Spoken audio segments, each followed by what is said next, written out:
Tribunal Constitucional.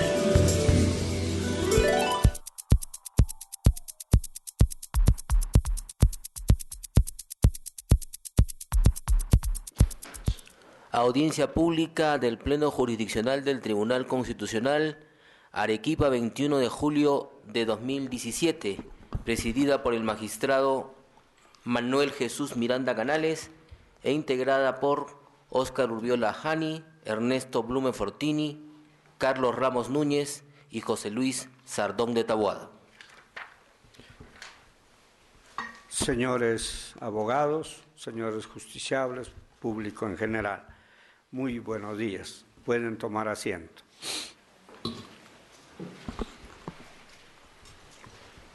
Se va a dar inicio a las causas programadas para la audiencia de la fecha en esta ciudad de Arequipa. Se comunica a los señores abogados y justiciables que los magistrados, la doctora Marianela Ledesma Narváez y el doctor Eloy Espinosa Saldaña, no están presentes en esta oportunidad por razones laborales que el Tribunal Constitucional le ha encomendado. Sin embargo, por decisión del colegiado y de la normatividad vigente, ellos se abocarán a las causas programadas para la vista de la causa en la fecha, visualizando los videos que se toman a todas las audiencias o tomando las medidas necesarias del caso. Con esta aclaración se da por iniciada la audiencia. Dé cuenta, señora relatora secretaria, de las causas programadas para la fecha. Causa número 11, expediente 020-2015, proceso de inconstitucionalidad seguido por el Colegio de Abogados de Arequipa contra el Congreso de la República. Señor presidente, solicitó el uso de la palabra la abogada Karin Gisela Cornejo Zabaleta por el Congreso de la República. Sí. Sobre este expediente, el colegiado ha emitido la presente resolución. Atendiendo a que no se ha notificado en forma adecuada y oportuna con la copia del escrito de contestación de la demanda a la parte demandante, en resguardo de su derecho de defensa, el colegiado ha decidido postergar la vista de la causa para nueva fecha para la audiencia que está programada para el 11 de agosto a las 9 de la mañana en esta misma sede. Dé cuenta de los otros expedientes, señora secretaria relatora. Causa número 1, expediente 5268-2014, proceso de amparo, seguido por Damaso Condori Chaguayo contra la Oficina de Normalización Previsional y otro. Señor presidente, solicita el uso de la palabra por la parte demandada el abogado Óscar Justo Pacheco por RIMAC Seguros y Reaseguros. El señor abogado.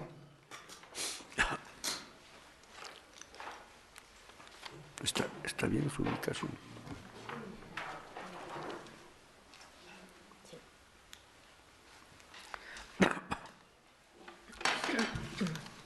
Señor abogado, puede hacer usted uso de la palabra a efectos de realizar el informe oral sobre la causa que está usted patrocinando ante este colegiado.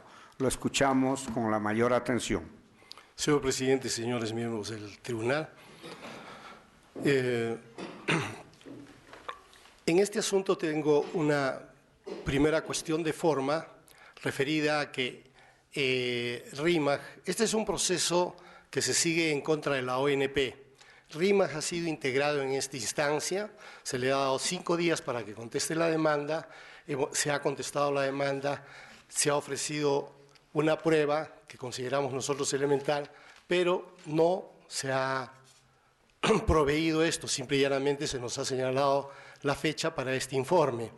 El problema que radica acá es que en lo que nosotros estamos alegando es que en el expediente solamente aparece el certificado médico donde se declara que la persona que está reclamando esta pensión de invalidez tiene hipocausia, o sea, problemas auditivos del orden del 60%, y por eso le correspondería su pensión de invalidez. El problema es que ese certificado médico no está avalado con la historia clínica, que es lo que se ha solicitado y que no aparece en el expediente.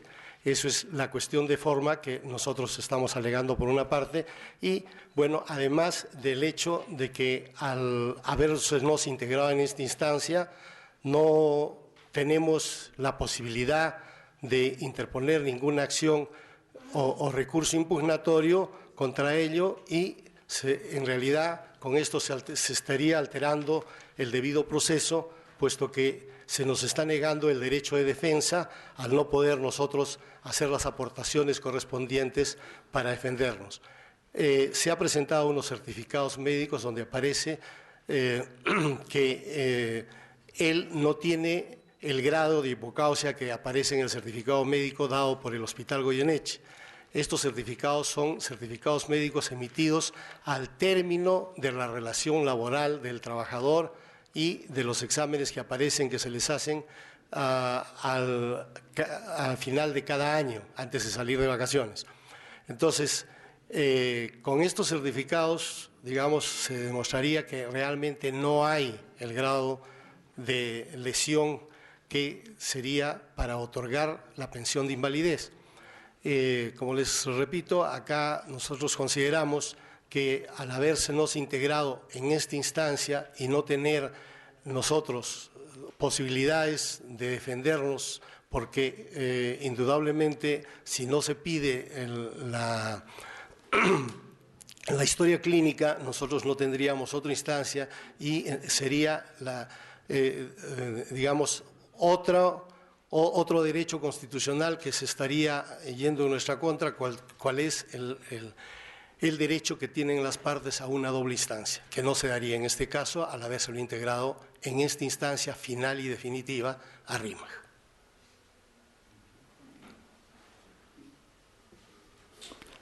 Va a preguntar. Vista la causa, queda al voto. De cuenta, señora relatora, de otro expediente. Causa número 4, expediente 1826-2015, proceso de habeas corpus, seguido por Virgilio Medina Cusi, contra el presidente de la Sala Penal de Apelaciones de la Corte Superior de Justicia de Tacna y otros. Señor presidente, solicita el uso de la palabra por la parte demandada el abogado Isaac Mita Alanoca, y por la parte demandada solicita el abogado Luis Benjamín Herrera Bustinza por la Procuraduría Pública del Poder Judicial. Señor abogado, de la parte demandante, puede hacer usted uso de la palabra para hacer el informe oral ante este colegiado sobre la causa que está usted patrocinando. Lo escuchamos igualmente con la mayor atención. Bien, muy buenos días, señores magistrados. Mi nombre es Isaac Mita Alanoca, con número de ICAT 1973. Mi patrocinado es Virgilio Medina Cusi. Haciendo uso de la facultad concedida en el artículo 290 de la Ley Orgánica del Poder Judicial en las habeas corpus, interpuesta contra la primera sala del Poder Judicial Penal de Apelaciones de la Corte Superior de Tacna, a usted con debido respeto, digo que habiendo señalado para el día hoy, 21 de julio del presente año, a horas 9 de la mañana, la vista de causa del presente causa, realizo el informe a fin de que se revoque la sentencia de vista y reformándola se declare fundada la demanda de acuerdo a los argumentos siguientes. Primero, el habeas corpus conexo. El habeas corpus como garantía de la libertad es una institución muy antigua, proviene de una expresión latina que significa traedme el cuerpo, que en suma quiere decir de él que es la suprema garantía del derecho a la libertad que asiste a toda persona detenida o presa de manera arbitraria o sin la formalidad legal para que su detención sea vista inmediata y públicamente por un juez o tribunal, a fin de que luego de oírlos se decida su detención.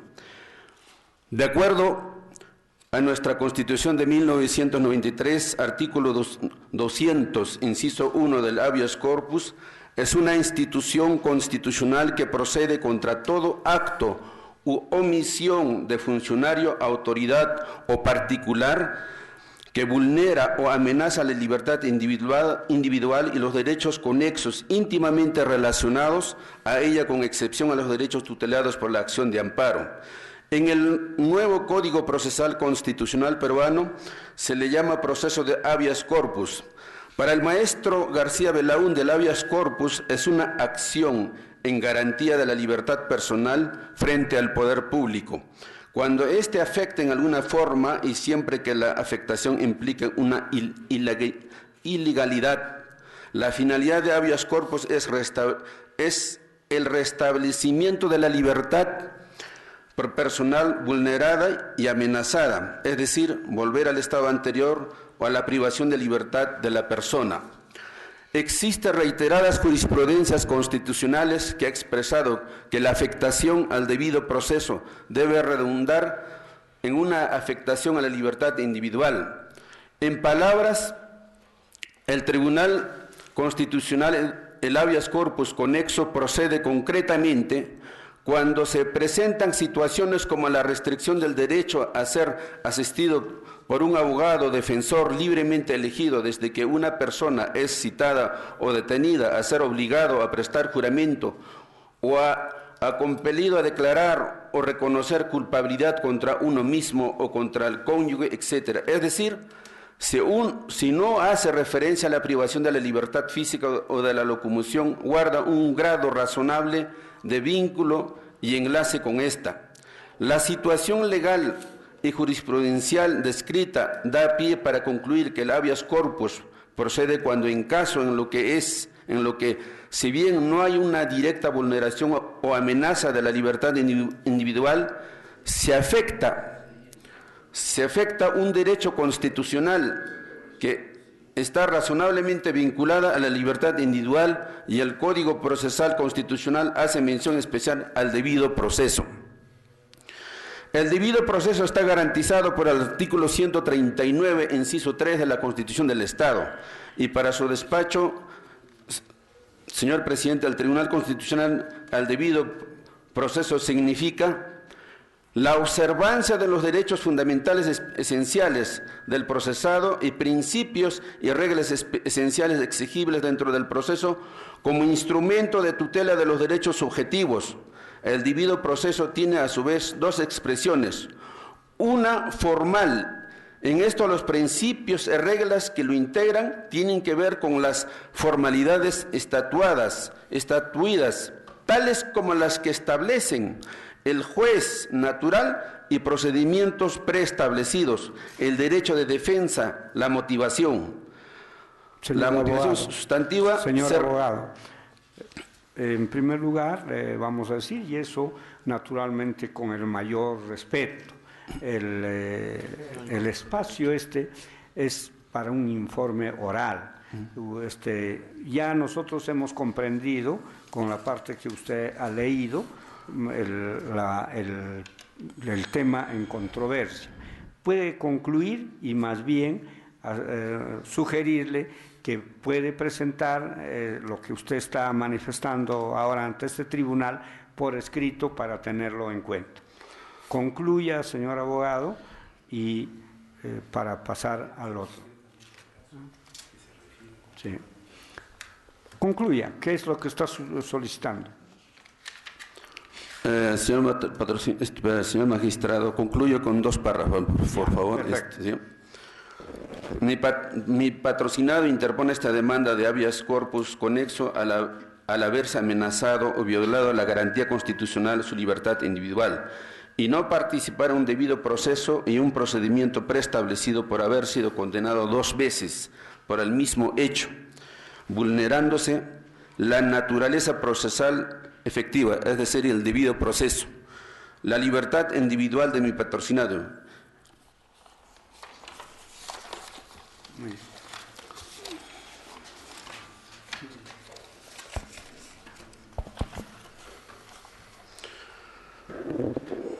Por todas estas consideraciones, las sentencias, tanto como de primera instancia y sentencia de vista, es ilegal y también procede a amparar nuestros recursos de agravio constitucional porque, como vuelvo a repetir, en el presente caso no ha habido ningún respeto de los derechos y garantías mínimas procesales para que pueda resolverse su caso con justicia.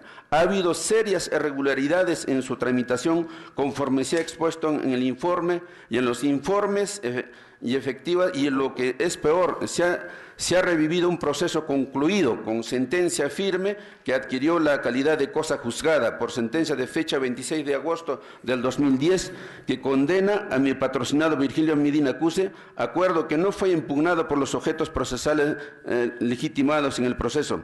Existe una grave amenaza de derecho fundamental a la libertad individual de mi patrocinado Virgilio Medina Cuse, amenaza perpetrada a través de la violación de la garantía constitucional específica de haber sido condenado 2 veces por el mismo hecho, situación que vulnera en forma manifiesta la libertad individual y la tutela procesal efectiva. Por tanto, señor magistrado, pido a su despacho tomar en cuenta este informe al momento de resolver revocando la sentencia apelada de fecha 23 de diciembre del 2017 y reformándola se declare la demanda fundada en mérito de los fundamentos antes indicados y los informes ya presentados. Muchísimas gracias, señor magistrado. Señor magistrado, usted igualmente puede hacer uso de la palabra para informar oralmente ante este colegiado sobre la causa que está patrocinando. Lo escuchamos con la mayor atención. Señor abogado, continúe todavía en su estrado. Muy buenos días, señor presidente, señores miembros de este digno colegiado. Con su venia, esta defensa va a pasar a oralizar las conclusiones y su tesis en base a los argumentos de la parte demandante. Bueno, ya que el marco conceptual e introductorio en este proceso ha sido abundante, vamos a tratar de ser concisos y lo más prácticos posibles a fin de dar luces y razones concretas por la cual esta defensa concluye que debe desestimarse el recurso de agravio constitucional presentado por el beneficiario. En primer lugar, alega la violación al derecho al debido proceso, toda vez en su vertiente o manifestación consustancial de debido proceso. Sin embargo, no nos concreta o no aterriza cuáles han sido las actuaciones del juzgado y de la sala que han conculcado sus derechos, a los cuales ha invocado de manera abstracta. En primer lugar, habla que ha sido violentado, digamos, la cosa juzgada toda vez que ha sido sentenciado 2 veces. Debemos declarar que tal afirmación es por lo menos imprecisa o errónea. En primer lugar, la sentencia firme que refiere ha sido declarada nula, por lo cual ha sido emitida la segunda sentencia, la de fecha 4 de julio de 2014. En ese sentido debemos entender que en puridad el petitorio del RAC y del proceso de habeas corpus en sí es un petitorio de nulidad de la resolución de vista del 4 de julio de 2014. En ese sentido debemos decir que el Código Procesal Constitucional nos establece claramente cuáles son los supuestos habilitantes para que los beneficiarios recurran a la justicia constitucional y esta a su vez realice la labor contralora de las resoluciones que reputa de inconstitucionales. En este caso, el supuesto habilitante en el artículo 4 nos habla de una resolución que haya causado estado, en este caso una resolución firme. En el caso de autos tenemos que la sentencia a la cual están reputando inconstitucional no ha sido recurrida, no se han agotado los medios internos de impugnación. Entonces vemos que no se han activado todos los mecanismos procesales intraproceso a fin de salvaguardar el supuesto derecho vulnerado, por lo cual nos encontramos en un supuesto flagrante de improcedencia. En este caso también debemos atendernos que este supuesto, toda vez que careciendo palmarmente de fundamentación, se encuentra dentro del supuesto primero de los supuestos establecidos en el presidente Vázquez Romero para desestimar el recurso de haber constitucional de manera liminar. Entonces, por estas razones concluimos que el presente recurso de agravio constitucional debe ser desestimado. Muchas gracias, señores magistrados. Muy bien. Vista la causa, queda al voto. Dé cuenta, señora secretaria relatora, de otro expediente. Causa número 7, expediente 4030-2015, proceso de amparo, seguido por Edgar Manuel Díaz Dávila contra la SUNAT. Señor presidente, solicita el uso de la palabra por la parte demandada, la abogada Mayra Cabellos Rafael, por la Procuraduría Pública de la SUNAT.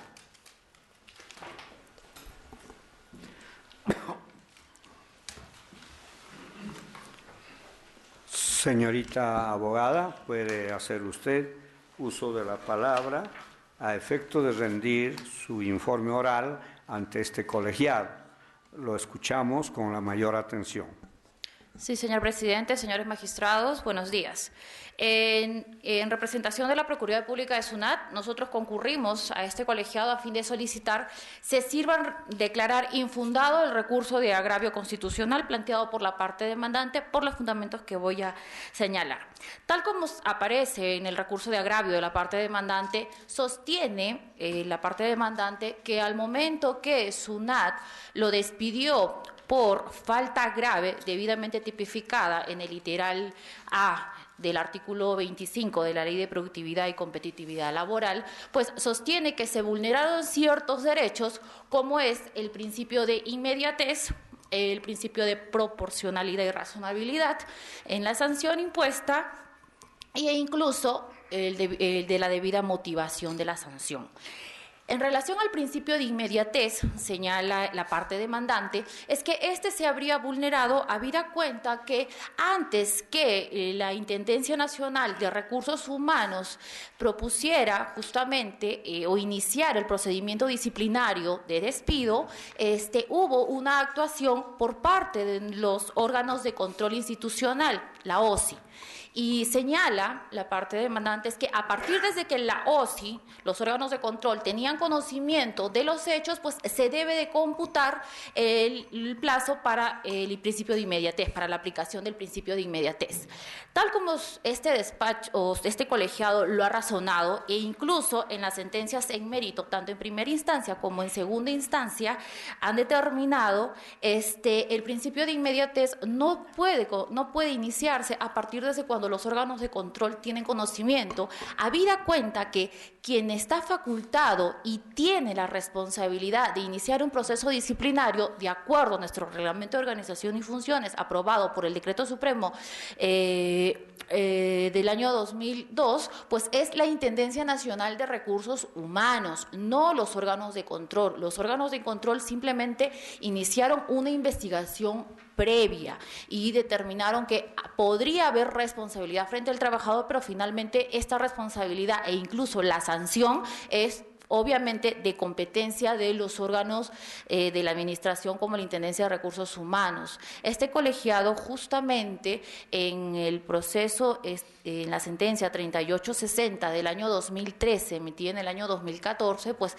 ha establecido que justamente que el principio de inmediatez debe de computarse a partir de cuando los órganos que tienen la facultad para poder sancionar a un trabajador, pues corresponde aplicar a partir de dicha fecha. En nuestro caso, como vuelvo a repetir, fue en el año 2013 y a partir de esa fecha se iniciaron varias acciones que concluyeron obviamente con el despido del trabajador. Otro hecho también que hemos señalado en este proceso y que también ha sido valorado por el ACO en primera instancia y por la segunda instancia es que la centralización del órgano, en este caso de recursos humanos, se encuentra en la ciudad de Lima y en el caso en concreto los hechos ocurrieron en la Intendencia de Aduana de Puno.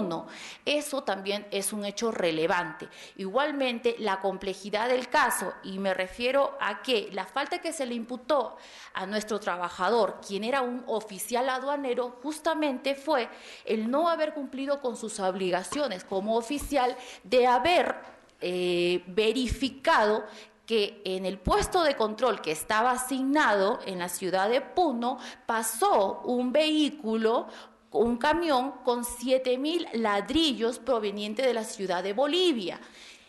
Y de acuerdo a sus propias manifestaciones, el mismo trabajador reconoce que en efecto no lo verificó porque ordenó que un trabajador, una estiva, persona externa de la institución, hiciera su función o realizara sus funciones de la supuesta verificación. Y esto lo reconoce la misma parte demandante en sus manifestaciones, y es por eso que la falta está debidamente comprobada.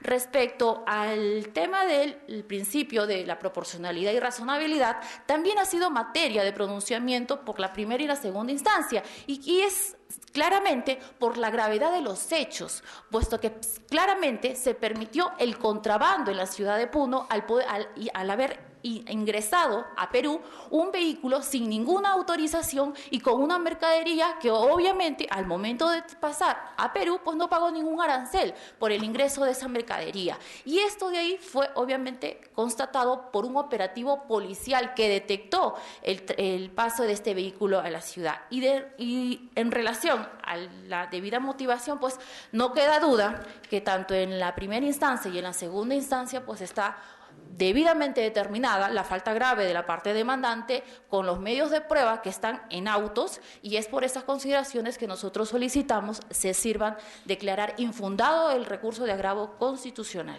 Gracias. El magistrado doctor Ernesto Blume Fortini ha solicitado el uso de la palabra. Se la concedemos, magistrado. Muchas gracias, señor presidente. Señora o señorita abogada, ¿nos podría usted describir con más detalle cómo fueron las circunstancias en que los hechos ocurrieron? Porque hasta donde he entendido de su informe… ¿Está escuchando? Sí. Hasta donde he entendido de su informe, el demandante delegó o encargó a otra persona que controlara el pase de los vehículos para verificar si venían con o ingresaban al territorio nacional con mercadería. Y usted ha dicho que esa persona no tenía nada que ver con la institución. Esas circunstancias, yo le pediría, por favor, para ilustrar a este colegiado, que usted fuera tan amable de describirla con detalle. Sí, señor magistrado. El 6 de noviembre del año 2012, así inicia el caso. El 6 de noviembre del año 2012, la Policía Nacional del Perú interviene el vehículo que le hago en mención, encontrando en ese vehículo 7.000 ladrillos de una marca determinada. Cuando inician las investigaciones… Y se acreditó que esos ladrillos eran de procedencia… De Bolivia, sí. De Bolivia, y es más, lo que pasa es que la policía cuando interviene obviamente solicita las autorizaciones del puesto de control por donde pasó ese vehículo. Se constató que había un sello sin rúbrica del puesto de control, y cuando ellos pasaron no se constató el pago de ningún arancel, ningún documento adicional. Es por eso que la policía incauta este vehículo y lo pone en conocimiento de la aduana, de la jefatura de oficiales. Cuando toman en conocimiento, lo primero que hace la jefatura es verificar qué trabajadores estuvieron en ese puesto de control, y el responsable justamente era la parte demandante. Una pregunta en ese punto, ¿era el único que estaba encargado de esa tarea o habían otros? Era el único que estaba encargado de esa tarea y tenía apoyo, y en este caso uno de los apoyos era un estiva, pero el estiva… sí. A ver, un momentito. Cuando usted me dice que era el único encargado de esa tarea, ¿me podría detallar específicamente qué cargo que tenía? O sea, ¿era jefe, era un subalterno? Sí, por favor. Sí, señor magistrado. Lo que ocurre es que en nuestros puestos de control están los oficiales de aduana. Ese día… ese puesto de control estaba a cargo únicamente de este oficial de aduana. Ellos son rotados. No es que él esté, solamente que ese día, de acuerdo al rol de servicio, le tocaba. ¿Y ese oficial se encarga de un control todo el tiempo o hay personal que lo apoya en esta tarea? Hay personal de estiva, pero la estiva solamente es para, por ejemplo, bajar la mercadería, cosas por el estilo. Pero él es el que encargado de verificar. Obviamente, de acuerdo a nuestros procedimientos, pues si son vehículos y no tienen ninguna mercancía, hace una verificación primaria respecto de los hechos, pero en este caso había un gran cargamento. Pero podría haberse dado el caso, a nivel de una especulación sobre lo que aconteció, que este oficial haya confiado en el informe de este trabajador de Estiva, que le pueda haber dicho, mire, he verificado y no hay nada. O reglamentariamente y en forma ineludible, este oficial tenía que hacer una inspección muy rigurosa y no confiar en el dicho de la otra persona. De acuerdo al reglamento, y no solamente el reglamento, los procedimientos, señor magistrado, sino que la potestad aduanera le corresponde al oficial. Y es más, porque el Estiva es una persona contratada, un tercero contratado por service o algo por el estilo, y ellos lo único que hacen es recibir órdenes del oficial. Esto es, el oficial cuando hace la verificación de un vehículo, él es el que primero hace que el vehículo obviamente no transite y después es el que hace verificación. Y si, por ejemplo, hay gran cargamento, al Estiva lo que puede hacer es ordenarle que baje el cargamento para que lo pueda ver, o el mismo oficial puede subir a realizar la verificación. ¿Se tomó declaración al Estiva que intervino en ese momento?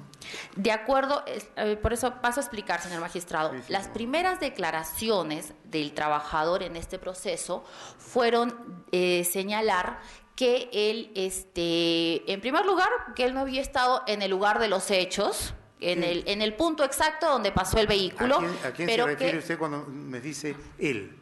El trabajador no se encontraba, el trabajador, el oficial, el demandante. Que el demandante, lo primero que él dice, el demandante, es que él no se encontraba realizando la incautación y que confió en lo que el Estiva le dijo respecto de que el vehículo pasaba vacío. ¿Y qué dice el Estiva?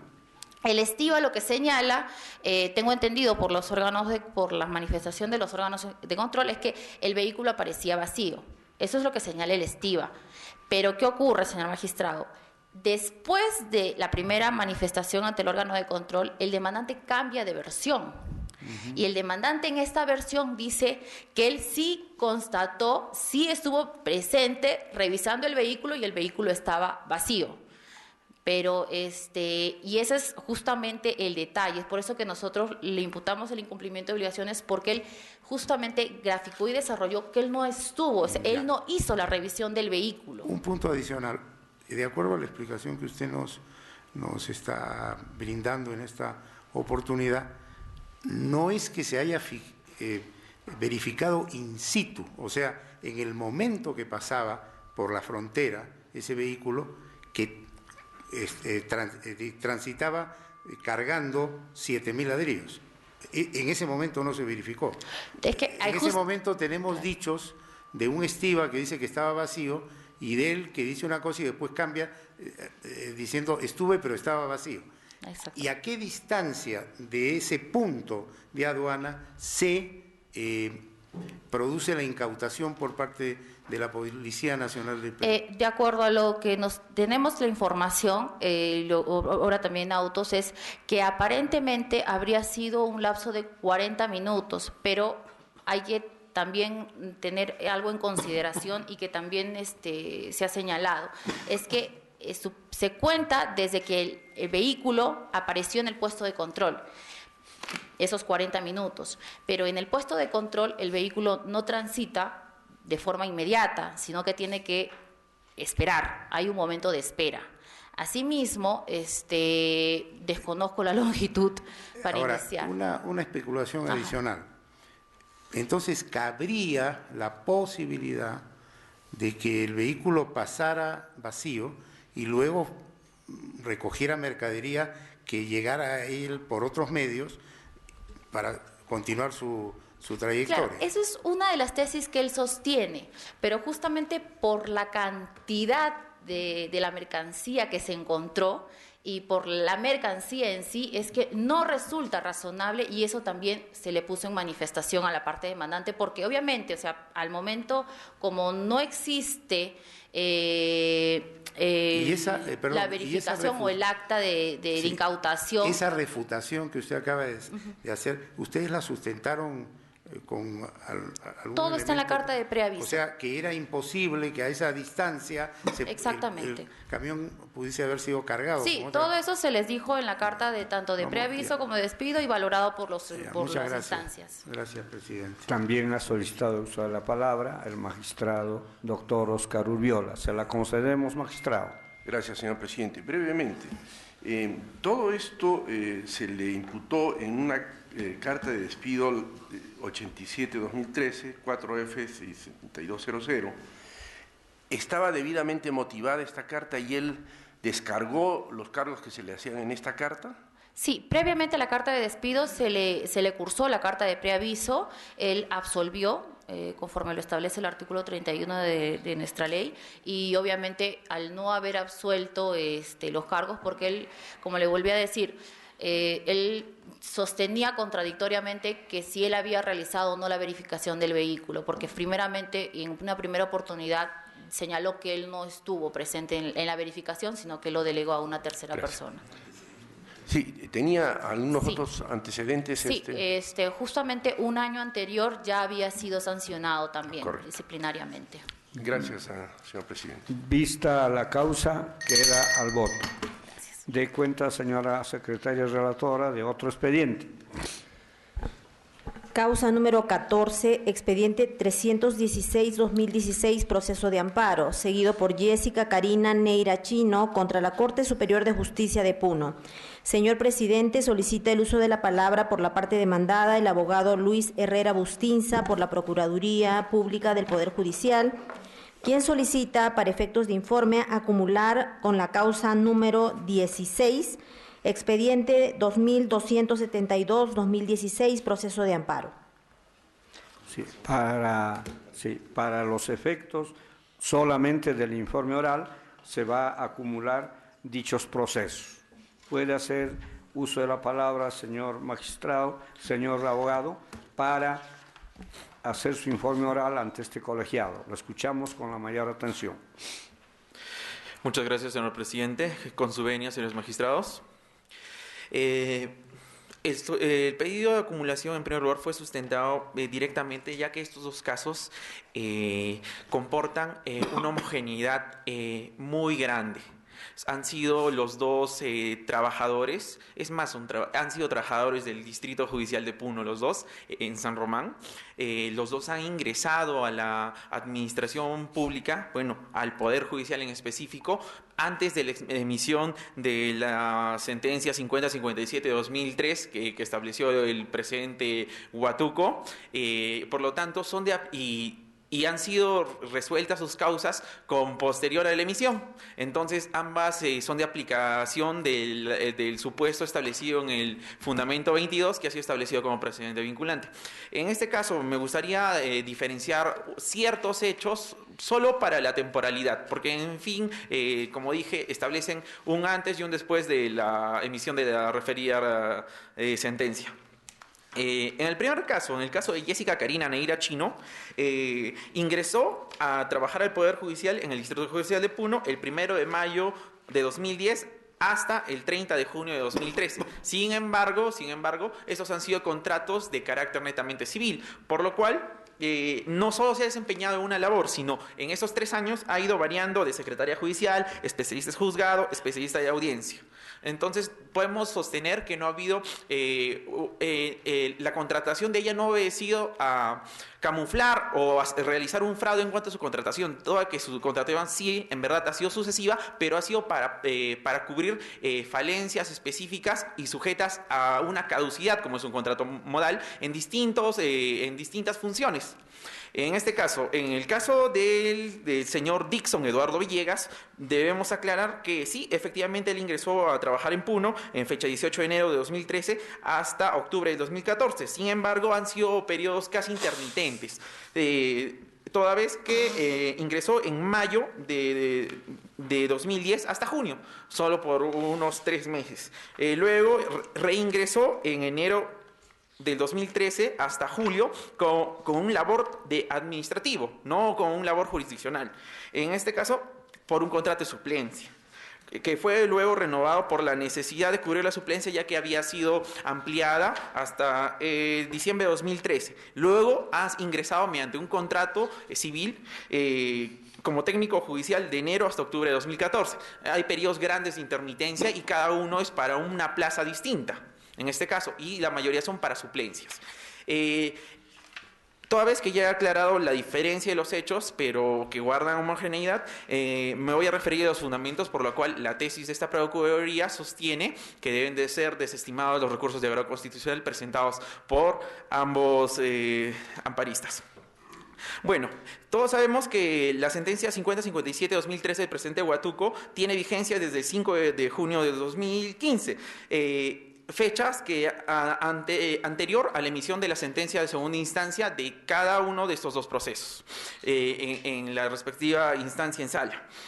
Bueno, entonces nos tenemos que ceñir a la regla establecida en el fundamento 22, que dice que no podrá ordenarse la reposición a plazo indeterminado cuando se evidencia que la parte demandante no ingresó a la administración pública mediante concurso público de méritos para una plaza presupuestada y vacante y de duración indeterminada.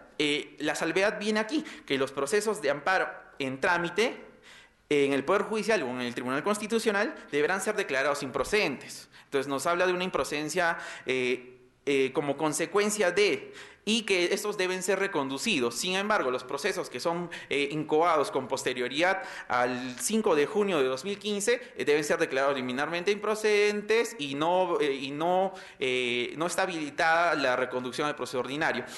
Toda vez que se ha cumplido el supuesto contenido en el precedente, en el fundamento 22, estos procesos constitucionales de amparo deben ser declarados improcedentes y también guarda correlato con la regla C, establecida en literal C del presidente Lilia Vázquez Romero, toda vez que va en contra de los supuestos establecidos por el presidente vinculante.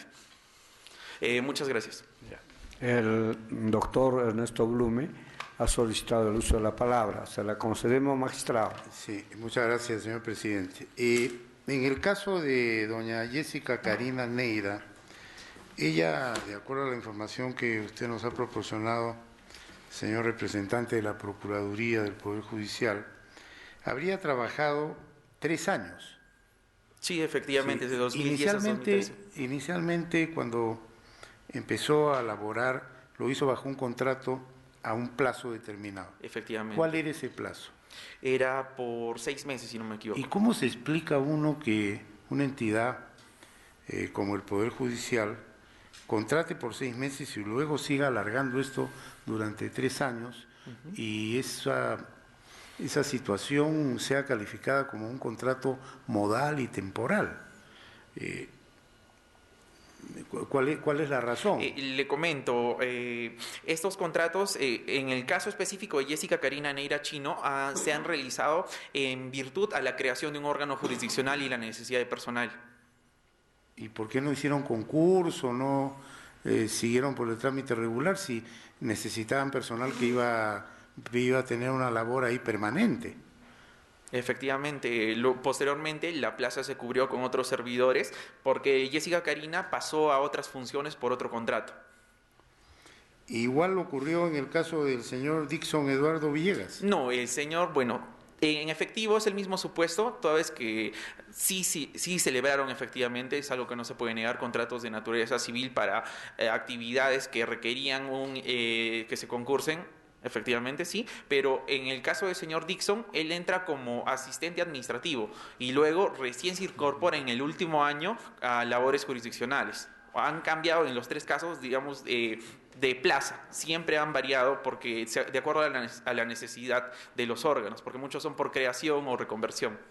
Ahora, en ambos casos, el presidente Huatuco se expide cuando ya los procesos estaban en trámite. O sea, en ambos casos se inician antes del presidente Huatuco. Efectivamente, señor magistrado. Y se produce la expedición del presidente Huátuco y toma estos procesos ya en segunda instancia.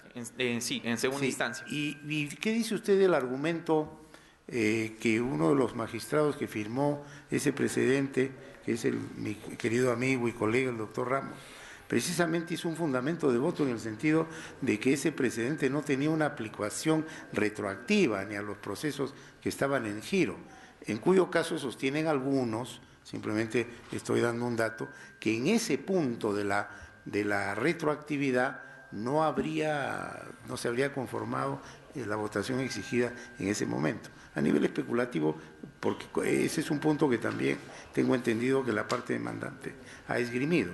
¿Cómo lo refuta usted?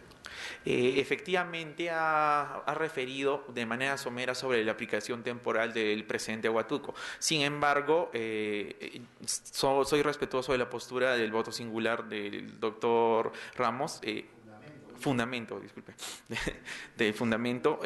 Pero creo que ya la disposición normativa en sí ya contiene un supuesto de aplicación sobre la reconducción en el 22. Por eso yo creo que esta defensa se va a ceñir a la aplicación directa de un mandato vigente y cierto.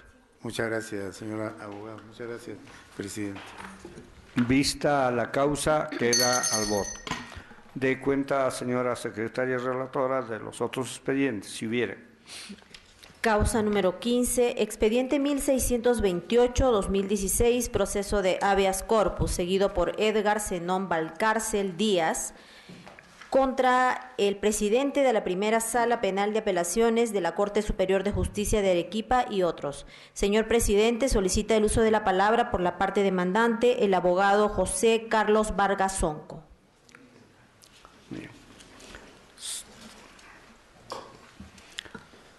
Señor abogado, puede hacer usted uso de la palabra a efecto de realizar su informe oral ante este colegiado del Tribunal Constitucional. Lo escuchamos con la mayor atención. Señor presidente, señores miembros del Tribunal Constitucional, tengan todos ustedes muy buenos días.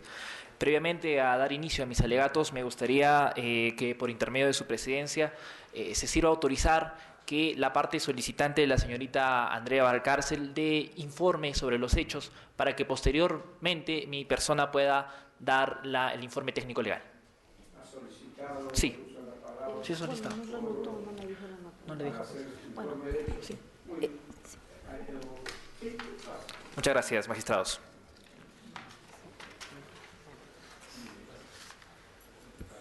Señor presidente, señores magistrados, tengan todos muy buenos días. Como bien lo dijo mi abogado, el abogado de mi padre, yo vengo a representar en sí la voz de él. Mi padre se encuentra recluido ya hace 6 meses en el penal de Socabaya de Arequipa, privado de su libertad. Este día lo he esperado con muchas ansias desde el año pasado que presentamos el recurso de habeas corpus, porque es la última esperanza que me queda a mí como hija y a mi padre, que no puede estar presente ni ya puede hacer valer su derecho, para que se haga justicia. Justicia, yo creo mucho en la justicia divina. Vamos a indicar a la señorita que esas reflexiones no forman parte del informe de hecho. En su informe de hecho diga nomás, esto es lo que pasó. Correcto. Sin ninguna otra referencia, por eso son los hechos. Correcto, señor presidente. El año 2009, mi padre siempre ha sido representante público de acá, personaje público de Arequipa, ha sido presidente de la Central de Transporte Urbano de Arequipa, CETUAR. Siempre ha tenido gran representatividad al servicio de la comunidad. Mi papá ha sido primer jefe y fundador de una compañía de bomberos de acá de la ciudad y seguidamente, como les comenté, presidente de transporte. Siempre involucrado en el cambio del parque automotor de Arequipa, es donde es captado por una empresa Serial SAC de la ciudad de Lima. Esta empresa estaba representada por 2 personas, que es el señor Vela Mejía y el señor Garay Cuga. Lo contratan a mi papá y lo nombran como vendedor comisionista y además representante de la empresa acá en Arequipa. Váyase a decir que mi papá era el encargado de captar clientes para que ellos se inscriban y se haga el cambio de traer vehículos de China. Mi papá asume ese trabajo, la comisión iba a ser pagada por cada vehículo puesto en la ciudad y entregado al propietario. ¿Qué es lo que pasa? De que estos, los señores, es más, muchos de ellos, amigos de mi señor padre del rubro del transporte, como requisito tenían que dar un pago de un inicial a unas cuentas bancarias que estaba en nombre de la empresa Seyalsac de Arequipa, que diga de Lima, cuyos las únicas personas autorizadas para hacer cambios en estas cuentas era el presidente, el señor Vela y el señor Cuga. Entonces, es así de que se hicieron 2 cuentas bancarias en el banco Scotiabank y los agraviados empezaron a depositar ahí todo lo que es el dinero. Han habido viajes a China, donde uno de los compradores ha ido a China, ha manejado el vehículo, se ha entrevistado directamente con la empresa, con los representantes de allá de la empresa china, hay fotos, todo eso está en el expediente, y regresan a Arequipa, y es así donde este mismo señor, al ver que todo el proyecto era una realidad, empieza a captar también a más compañeros o más miembros del transporte. Pasaron 3 meses, tiempo que ya se había sobrellevado, por así decir, para que vengan los carros de China, y los carros nunca llegaron. Es así donde empieza un juego de denuncias realizadas a mi señor padre y a estas 2 personas de Lima. Mi papá nunca se escapó, mi papá siempre estuvo acá dando la cara a los agraviados, mi papá él mismo llamaba a estos señores de Lima indicando el porqué. Parte del dinero fue devuelto y parte del dinero de otra cuenta nunca fue devuelto. Es así que mi papá se ve inmerso en estas denuncias y mi papá, como les digo, se ha estado presentándose siempre a derecho en todos los procesos. Sin embargo, estas 2 personas de Lima han estado todo este tiempo como reos contumaces. Entonces, a eso voy, ¿no? Y el hecho es... Correcto. Comprendemos el problema. El señor abogado puede hacer la defensa. Gracias.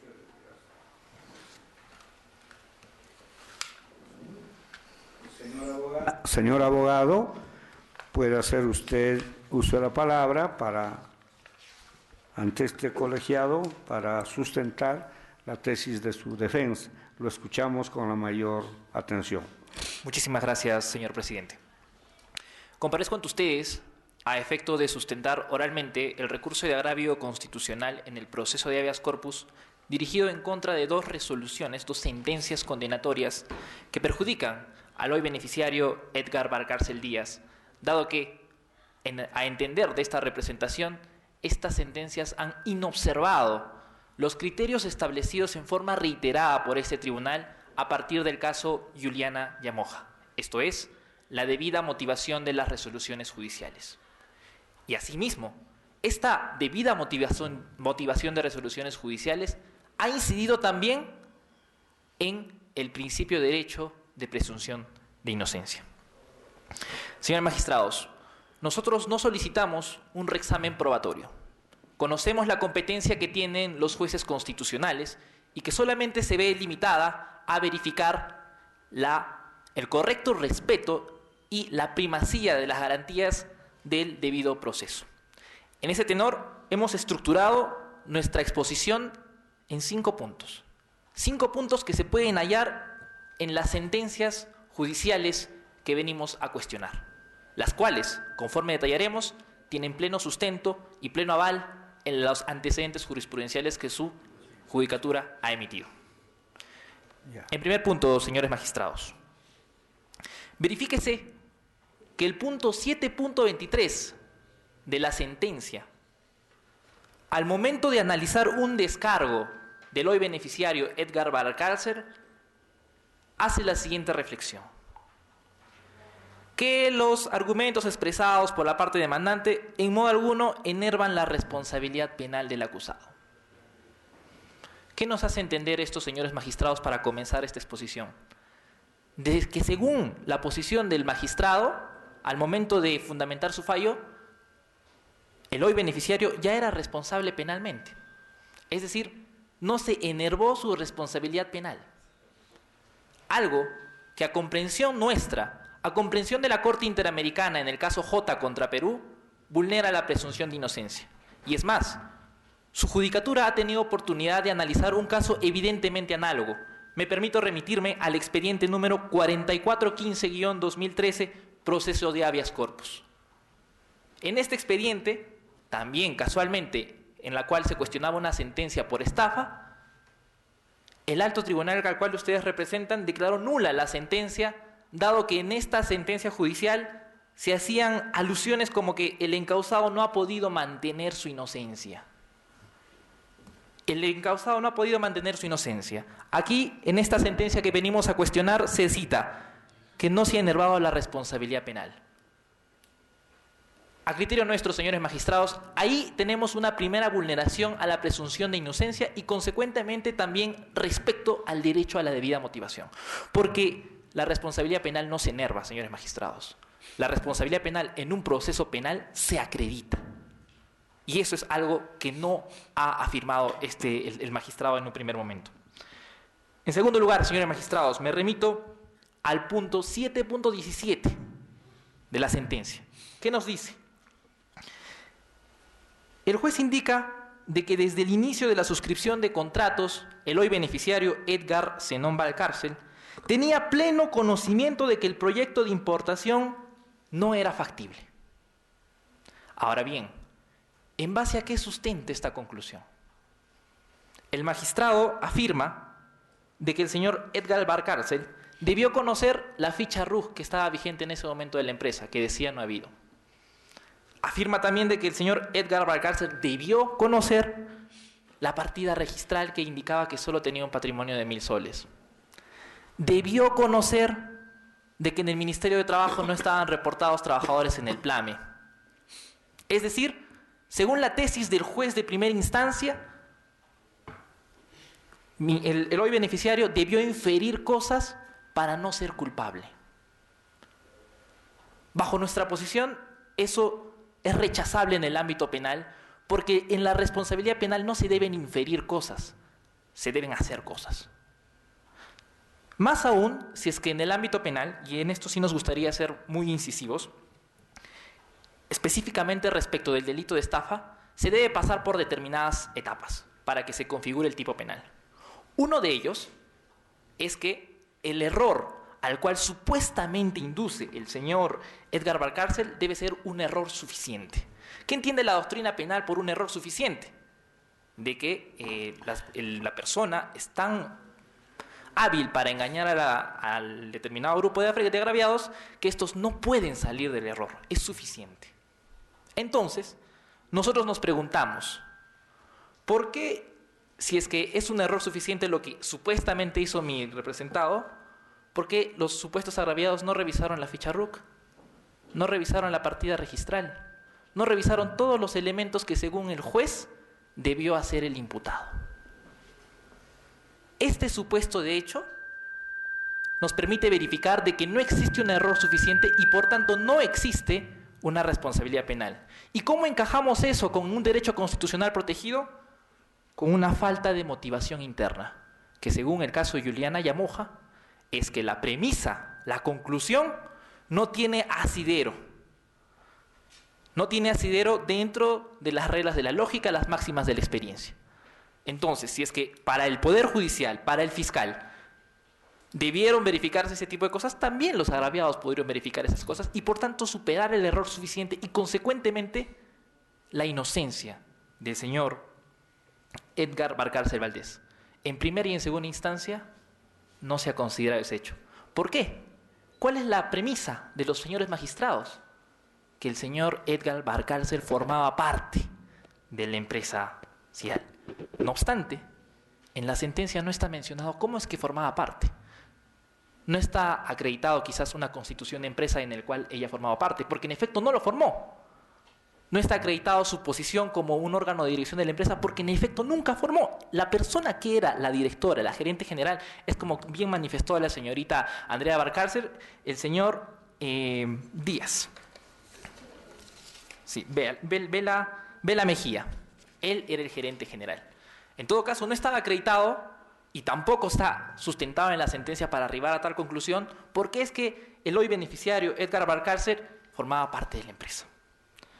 Quisiéramos sustentar también, señores magistrados, de que a lo largo de este proceso penal, la defensa en ese momento asumió y se indicó, como bien también se citó la señorita Andrea, de que el señor Edgar Valcárcel simplemente cumplía una función comisionista. asumiendo que en la ciudad de Arequipa tenía determinada posición con los transportistas. Tenía conocidos y por tanto, sí, eso sí no se va a negar, sí contactaba a los transportistas, pero era por directa delegación de estos dos señores que estaban en Lima, que en efecto nunca se han presentado al proceso. Entonces, ¿qué tenemos ahí? Que su labor únicamente se ciñó a ser una persona que era comisionista, que no tenía dominio de hecho.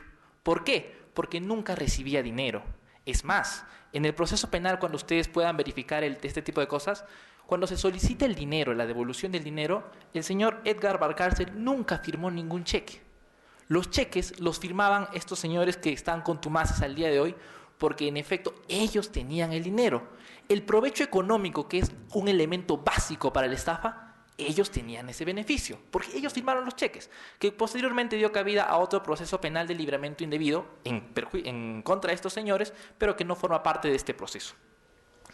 Algo que quisiéramos sustentar también, y con base a este punto de que el señor en efecto era comisionista y no formaba parte de esta empresa, es que en el interín del proceso, estando ya en juicio oral, el señor, el principal imputable, el gerente general de esta empresa, César Augusto Vela Mejía, quizás en un ánimo de humanidad, de conciencia humana, presenta un escrito, haciendo una declaración de parte. ¿Y qué dice en ese escrito? Y ese escrito está anexado al recurso de agravio constitucional. Reconoce que el hoy beneficiario nunca manejó dinero. Reconoce que el hoy beneficiario fue comisionista. Reconoce que no tiene responsabilidad penal. Al respecto cabe precisar, ¿qué es lo que hizo el juez al momento de cotejar esa información? ¿Qué es lo que hizo la Fiscalía? Nada. Y hay un punto que incide también en la decisión y que de alguna manera complica y para nosotros clarifica la violación al derecho a la debida motivación. ¿Por qué? Porque según casos de la Corte Interamericana como Apis Barbera contra Venezuela, tenemos el caso Lori Berenson contra Perú, el caso Yatama contra Nicaragua, el deber de motivación de una resolución judicial no se limita simplemente a tomar las pruebas, sino también también considera que el órgano jurisdiccional debe tomar en cuenta los alegatos de las partes. ¿Cómo aterrizamos este criterio convencional establecido por la Corte IDH? Con el Acuerdo Plenario 2-2005, que indica, de que los jueces penales pueden tomar en consideración las declaraciones de los coimputados para formar certeza sobre los hechos en materia de investigación. Repetimos, en la sentencia de primera instancia no se tomó en consideración ese evento tan trascendente. En la sentencia de segunda instancia no se tomó en cuenta ese evento tan trascendente. A través del habeas corpus en primera y segunda instancia, denunciando precisamente esta omisión, no se tomó en cuenta este evento tan trascendente. ¿Por qué? Porque a criterio de primera y segunda instancia en esta sede constitucional aducen que estamos solicitando un reexamen probatorio, lo cual al inicio de mi exposición he deslindado categóricamente. Quisiera también profundizar, y ya voy acabando con estos dos últimos puntos, que habiéndose acreditado bajo nuestra posición de que el señor Edgar Valcárcel era en efecto comisionista, analicemos qué dice el Poder Judicial. El Poder Judicial, para desbaratar la tesis de que era comisionista, indica, señores magistrados, y con esto me gustaría que sea muy incidente, de que se desbarata la tesis de que es comisionista porque está acreditado con una declaración testimonial de que el señor Edgar Valcárcel llevó al señor Miguel Ángel Portocarrero a su casa. Y el juez que indica que esta acción no es propia de un comisionista. Entonces yo, y espero que ustedes también pongan a verificar, en todo caso, ¿dónde está la lógica? ¿Cómo es que yo si soy comisionista y busco una comisión como era propio, lógicamente puedo finalizar una transacción o en mi casa o en la oficina o en el despacho, pero donde la finalice no quiere decir que deje de ser comisionista? No obstante, a criterio del juez de primera instancia y revalidándolo en segunda instancia, consideran de que eso desvirtúa su posición de comisionista. Esto lógicamente refleja una falta de motivación interna en los términos propuestos del caso Juliana Yamoja. Como último argumento, señores magistrados, y estaré presto a las dudas o consideraciones que puedan tener, es algo que ya manifestó la señorita Andrea Valcárcel. Ninguna de las cuentas bancarias estaba a nombre del hoy beneficiario Edgar Valcárcel. Ninguna. Por tanto, no hay provecho a esto. Sí. Sí. ¿Qué está solicitando? Nosotros Finalmente, solicitamos, señores magistrados, de que se sustancie un proceso legal, de que estas sentencias emitidas en abierta contradicción a los principios constitucionales sean declaradas nulas y se valoren consecuentemente todos los elementos de convicción y se motive correctamente la sentencia conforme se dio en el caso Juliana Yamoja. Magistrado, doctor Óscar Urbiola, ha solicitado el uso de la palabra. Se la concedemos, magistrado. Gracias, señor presidente. Se solicita en este caso la nulidad de la sentencia de 19 de febrero del 2014, que condena al favorecido a 2 años de pena privativa de la libertad, y la nulidad de la resolución 06-2014, sentencia de vista de 30 de julio de 2014, que confirma la sentencia de primera instancia. Es correcto, señor magistrado. En este caso, el favorecido fue condenado como autor del delito de estafa, ¿es correcto? Está condenado como autor del delito de estafa. En primera instancia se le condena como autor. El Ministerio Público lo considera como coautor, ¿verdad? Sí. Lo considera como coautor. Y así formula la acusación.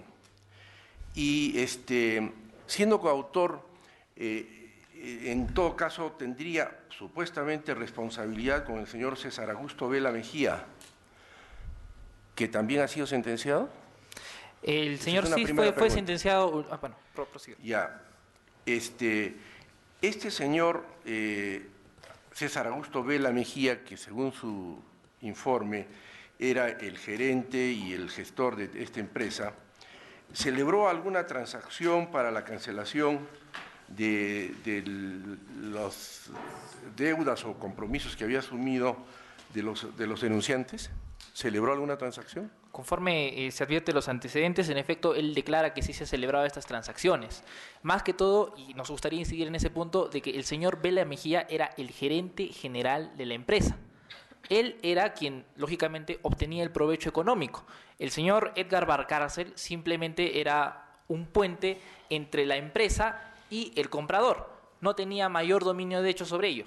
Y es por ello que él mantenía el dinero y antes de que se celebren esas transacciones, el señor Edgar Valcárcel insistía con él para que devuelva el dinero y por eso él también procede a firmar cheques.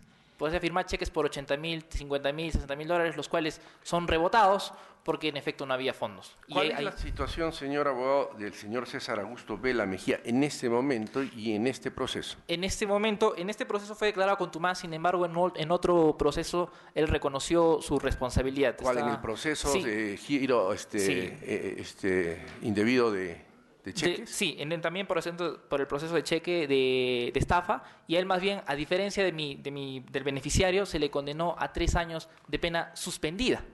Suspendida, es decir, siendo un contumaz, no habiendo afrontado en ningún momento del proceso, se le condenó a 3 años de pena suspendida. En cambio, al hoy beneficiario, habiendo estado todo el momento puesto a derecho, 2 años efectivos. 2 años efectivos. Eso, a nuestro criterio, al margen de que eso ya no pueda ser revisado en sede constitucional, para nuestra consideración viola flagrantemente el principio de proporcionalidad de la pena y la razonabilidad también. Gracias, señor presidente. Va a solicitar el uso el doctor Carlos Ramos Núñez, se le concede, magistrado.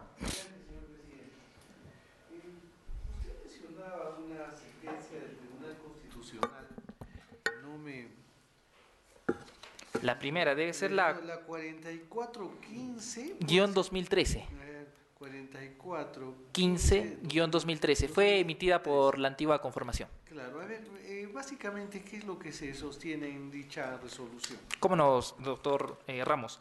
En dicha resolución también se interpone un habeas corpus por indebida motivación con conexidad a la violación de la presunción de inocencia. ¿Sí? En dicha sentencia, el Tribunal Constitucional colige de que, en efecto, la sentencia que condenaba por delito de estafa al al beneficiario no cumplía con los cánones mínimos de interpretación legal. Más aún si se advertía que en el interín del proceso y en la sentencia misma, el magistrado hacía afirmaciones como que el encausado no ha podido manifestar su inocencia. En ese caso, el Tribunal Constitucional, con base al caso J contra Perú, haciendo una suerte de control de convencionalidad, indicó de que este tipo de afirmaciones previas a la declaración de culpabilidad son rechazables por el ordenamiento jurídico constitucional y, por tanto, se declaró nula la sentencia comentada. Hay una expresión similar en este caso, cuando se indica no se ha enervado la responsabilidad penal. ¿Esta es una expresión que aparece en la sentencia de primera instancia o en la confirmatoria? De primera instancia, señor magistrado. En todo caso, también me gustaría, si me permite, el razonamiento que tuvo el Tribunal Constitucional en esta sentencia fue de que esta alusión a que el encausado no ha podido mantener su inocencia no fue observada por la apelación en grado, y por tanto el Tribunal Constitucional consideró de que el solo hecho de que la segunda instancia no haya observado y verificado este tema puntual en la motivación invalida el proceso penal, y consideramos que quizás ese canon, y como bien usted ha podido advertir, sea aplicado en este proceso y se disponga la nulidad de las resoluciones que condenan injustamente al beneficiario. Gracias, señor presidente. El doctor Ernesto Blume ha solicitado usar la palabra. Se la concedemos, magistrado. Muchas gracias, señor presidente. Bueno, yo más que hacer una pregunta, lo que le pediría al señor abogado es que, si es posible, entre hoy y mañana nos alcance por escrito un resumen de su informe oral, que entiendo usted ha desarrollado parcialmente por razones de tiempo, porque usted mencionó que habían 5 puntos. Sí, que logré y se ha quedar quedado 4. usted en el cuarto. Sí, tercero o cuarto. Correcto. Se ha quedado en el tercero. Un informe preciso y conciso, no florido, sino puntualmente. Puntual sobre la motivación. Así es, y con la referencia a algunos datos adicionales, sobre todo de sentencias que usted invoca y de algunas de este tribunal y algunas de la Corte Interamericana de Derechos Humanos. Por supuesto. También ha solicitado el uso de la palabra el magistrado José Luis Sardón. Se la concedemos, magistrado. Yo le pediría que en ese informe agregue lo siguiente, ¿no?